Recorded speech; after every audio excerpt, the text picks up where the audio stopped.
sahabat Asy Film, gimana kabar kalian hari ini? Semoga tetap oke. Yang lagi sakit semoga lekas sembuh, dan yang lagi jomblo semoga segera dapat ayang ya. Oke, pada episode kali ini Mimin akan menceritakan sebuah film seru berjudul The Bluest Shipper yang dirilis tahun 2022. Film ini dibintangi oleh Dilraba Dilmurad, Alan Rinjialun, Christy Go Xiaoting, Xiao Sun Yao, dan pemeran terkenal lainnya. Ya adalah bagaimana kisah perjalanan dan endingnya, untuk itu tak usah berlama-lama, langsung saja siap.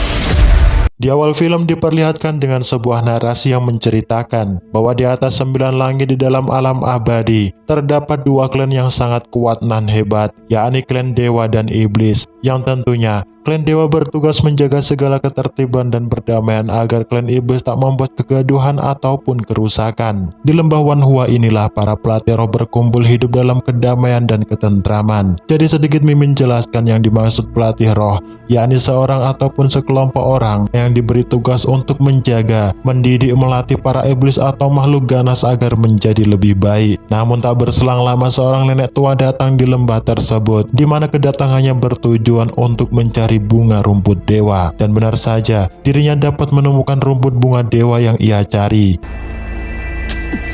Namun hal tersebut hanyalah sebuah jebakan yang sengaja dibuat oleh seseorang wanita cantik. Ia bernama Ji Yunhee, sang pelatih roh di lembah Wanhua. Disinilah Ji Yunhee memberitahu pada wanita yang berada di hadapannya untuk segera menyerah dan tak melakukan perlawanan. Mendengarkan ucapan dan keinginan Ji Yunhee, tentu wanita iblis seketika meremehkan dan menganggap kemampuan spiritual Ji Yunhee masih jauh di bawahnya. Ia bernama Gohuo, seorang iblis buruk yang terkenal akan kehebatan dan keganasannya. Untungnya dengan sigap para murid lembah Wanhua dapat membentuk formasi spiritual untuk menjerat dan menangkap iblis yang berada di hadapannya. Karena tak ingin tertangkap dengan mudah, Gohuo mengerahkan kekuatan spiritualnya yang membuat para murid lembah Wanhua terhempas terpental berhamburan.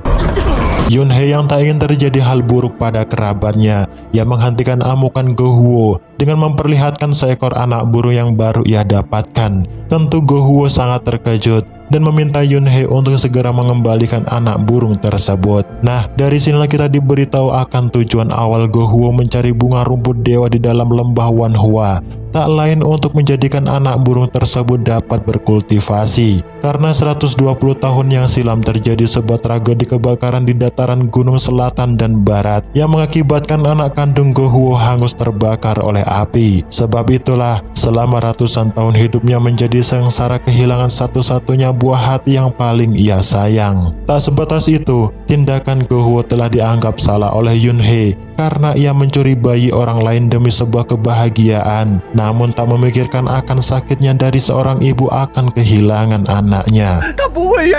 Untuk menyadarkan dan meredakan hati Gohuo, Yunhee mengeluarkan sebuah cermin abadi yang merekam kisah dan kasih seorang anak kecil yang terlihat bahagia bersama keluarganya, di mana anak tersebut tak lain Ahyin, anak kandung Gohuo yang bereinkarnasi menjadi manusia. Terlihat Ahyin menyuruh ayahnya untuk melepaskan burung yang berada di dalam sangkar, di mana ia mengatakan bahwa kebahagiaan yang hakiki merupakan bahagia yang tak terbatas dan terkurung oleh sebuah asa dan perasaan. Oleh sebab itu, jangan pernah pura-pura bahagia demi sebuah obsesi yang tak mungkin dapat diraih, karena hal tersebut sangatlah menyiksa dan menyakitkan.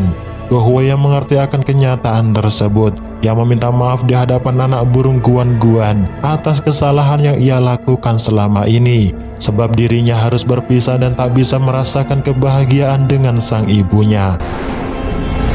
Pada akhirnya, Gohuo menyerahkan inti kekuatan spiritual pada Yunhee dan menjalani hukuman di dalam rumah abadi untuk menebus atas segala kesalahan dan dosa yang selama ini ia perbuat. Yunhee yang tak ingin anak burung Guan mati, yang memerintahkan Xiao Xing, kerabat dekatnya, untuk segera mengembalikan anak burung ke dalam klannya agar aman dan terawat. Singkat cerita, keesokan harinya di dalam aula pertemuan, terlihat para petua sedang berdebat untuk menentukan dan memilih murid terbaik yang akan dijadikan pemimpin dan penjaga di lembah Wanhua. Terlihat salah satu murid bernama Hawking mempersembahkan inti kekuatan spiritual iblis yang baru ia dapatkan di hadapan sang tetua yang sekaligus ayah kandungnya, di mana iblis yang baru ia taklukkan merupakan iblis ganas yang tak bisa dikalahkan dengan mudah. Para petua yang melihat kemampuan Hawking tentu sangat terkejut karena di usia yang masih muda dirinya mampu menaklukkan iblis badak yang terkenal kuat dan ganas. Namun di waktu bersamaan Yunhei juga datang di tengah-tengah mereka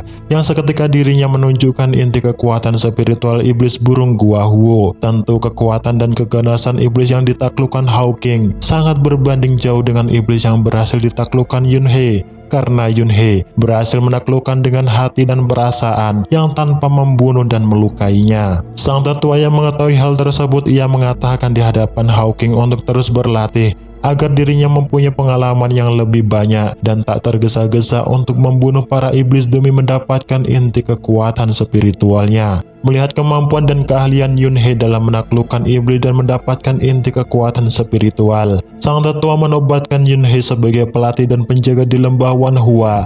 Tak sebatas itu, sang tetua juga memberikan hadiah tambahan berupa 2 item ajaib padanya.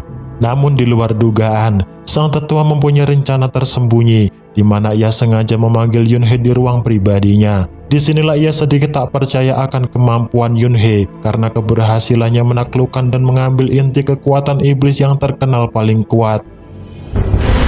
Sebab itulah, sang tetua mengerahkan kekuatan spiritualnya untuk melihat tingkatan yang dimiliki Yunhei. Sang asisten yang melihat tingkatan Yunhei sudah mencapai batas maksimal. Ia memberitahu sang tetua untuk menghentikan hal tersebut. Singkat cerita, 1 bulan kemudian, terlihat Yunhei dihampiri salah satu petinggi lembah Wanhua yang bernama Zhang Xiangxi, di mana kedatangan Zhang Xiang menghampiri Yunhei tak lain untuk melepaskan makhluk ganas yang masih tersegel di dalam peti. Di depan para murid, Zhang Xiang memuji-muji kehebatan Yunhei agar dirinya segera melepaskan makhluk yang masih tersegel dengan kemampuan dan bakat yang ia kuasai. Penjaga Yunhei yang tak ingin dibuat malu tentu ia akan membuktikan pada Zhang Xiang, meskipun hal tersebut amatlah membahayakan.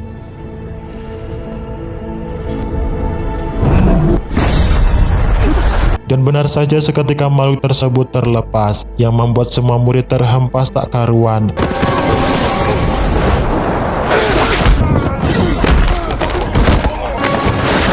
Makhluk itu bernama Chang Yi. Yunhei yang tak ingin para murid lembah Wanhua terluka, ia mencoba untuk mendekat dan berinteraksi pada makhluk tersebut. Namun lagi-lagi usaha Yunhei untuk menaklukkan dan menjinakkan sosok makhluk duyung yang berada di hadapannya gagal, dikarenakan kekuatan spiritual yang dimilikinya sangatlah OP.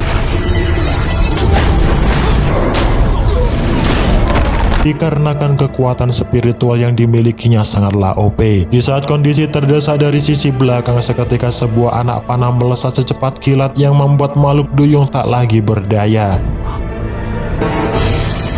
Dengan teknik yang ia miliki, Hawking berambisi untuk menghancurkan ekor duyung yang berada di hadapannya.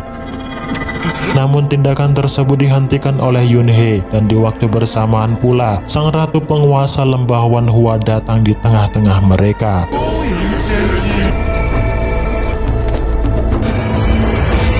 Sang tetua yang melihat kehadiran sang ratu, ia menyuruh Hawking untuk segera memimpin jalan sang ratu menuju ke dalam aula. Setibanya di dalam aula, sang ratu mengatakan dan memberi tugas di hadapan mereka untuk membuat duyung tersebut dapat berbicara, setia dan tunduk padanya, serta menumbuhkan kedua kaki selayaknya manusia pada umumnya. Tentu ungkapan dan permintaan sang ratu ditolak oleh para petua yang menilai akan menyiksa kehidupan duyung di masa depan.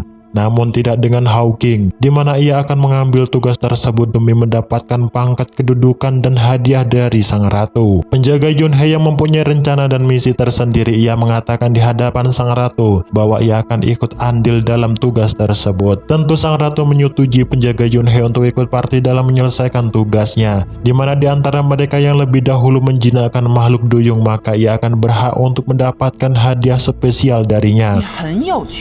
Keesokan harinya, terlihat Hawking dan pasukan setianya tiba di dalam gua penobatan, tempat keberadaan Cheng Yi dikurung. Disinilah Hawking mencoba untuk berinteraksi dengan makhluk mitos kuno penghuni Laut Timur dengan mengatakan untuk tobat dan mengikuti segala apa yang ia perintah agar tak lagi mengalami penderitaan dan siksaan. Karena tak mendapatkan respon dan jawaban, Hawking menyuruh sang asisten bernama Suyu untuk memberi pelajaran padanya. Dan benar saja ia mengeluarkan mantra segel petir sebagai awal rencana dan permainan yang mereka buat agar Cheng Yi segera taubat dan menuruti segala perintahnya. Namun terlihat Cheng Yi tetap teguh pendirian, memilih menahan serangan segel petir daripada harus tunduk dan patuh terhadap mereka. Karena usaha pertamanya gagal, Hawking mengomando pengikut setianya untuk meninggalkan makhluk tersebut untuk memikirkan rencana selanjutnya. Tak berselang lama dari kepergian Hawking, penjaga Yunhei datang di gua penobatan tersebut. Setibanya di depan pintu masuk, para penjaga sekaligus sahabat Yunhei mengurungkan niatnya untuk ikut masuk ke dalam, dikarenakan ia sangat takut jika Cheng Yi mengamuk dan menghempaskan dirinya kembali. Dengan teguh pendirian dan keyakinan di dalam hati, Yunhei pergi menemui Cheng Yi seorang diri di dalam gua. Setibanya di dalam gua, Yunhei mengeluarkan teknik dan seninya untuk merayu dan mendekati si makhluk duyung Cheng Yi. Terlihat Yunhei sangat berbelas kasih melihat sebuah anak panah yang masih menusuk ekor cantiknya. Karena merasa terganggu, tentu Cheng Yi kembali mengamuk. Yunhei yang tak memiliki maksud menyakiti, ia berusaha untuk menenangkannya agar tak banyak bergerak. Disinilah Yunhei mengatakan di hadapan Cheng Yi bahwa ia akan memberikan obat untuk menyembuhkan luka yang dialaminya. Tak sebatas itu, Yunhei juga dapat membaca pikiran Cheng Yi yang sangat menginginkan kebebasan agar bisa kembali ke kampung halaman dan berkumpul bersama klannya kembali. Sebab itulah Yunhei meminta padanya untuk tetap bertahan, bertindak baik, karena ia mempunyai rencana untuk membawa Cheng Yi keluar dari lembah Wanhua. Cheng Yi yang merasa perempuan di hadapannya ialah wanita baik, tentu ia menuruti akan perkataan dan perintahnya. Bahkan terlihat Cheng Yi hanya terdiam dan pasrah melihat kebaikan Yunhei memberikan obat untuk kesembuhannya. Sebagai tanda dari persahabatan dan pertemuan pertamanya di dalam gua penobatan, Yunhei memberikan sebuah kain pada Cheng Yi. Tak sebatas itu, Yunhei juga mengatakan padanya ia akan berusaha untuk melepaskan anak panah yang masih menusuk buntut ekornya.